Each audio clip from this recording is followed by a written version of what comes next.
पर जो सहस बाह पर राम द्विजराज है। বীর শিবাজী মহারাজ এক আদর্শ নেতা, এক মহান যোদ্ধা, এক প্রজাবৎসল রাজা এবং স্বাধীনতার এক অনন্য প্রতীক।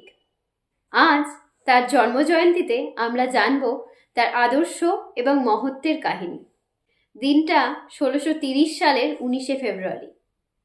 মহারাষ্ট্রের শিবনগরে জন্ম নেয় শিবাজী মহারাজ। মা জিজাবাই ছিলেন একজন ধর্মপরায়ণা ও শিক্ষিতা নারী, যিনি তাকে যুদ্ধকৌশল, ন্যায়পরায়ণতার পাঠ শেখান। মাত্র 16 বছর বয়সে তিনি প্রথম দুর্গ দখল করেন। তার অসাধারণ গরিলা যুদ্ধকৌশলের মাধ্যমে একের পর এক বিজয় অর্জন করেন।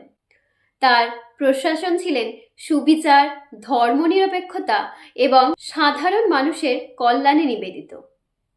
শিবাজী ছিলেন এমন এক মহান নেতা যিনি ঔরঙ্গজেবের মতো শাসকের কাছেও মাথা নত করেননি।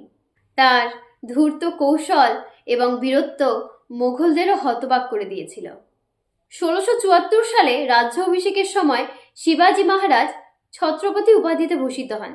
তিনি এক ন্যায়পরায়ণ ও স্বাধীন মারাঠা সাম্রাজ্যের ভিত্তি স্থাপন করেছিলেন।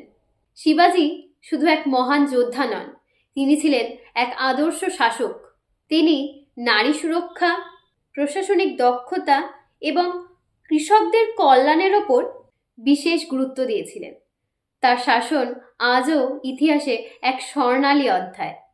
শিবাজী মহারাজ আমাদের শেখান সততা, সাহস এবং ন্যায়পরায়ণতাই প্রকৃত নেতৃত্বের পরিচয়।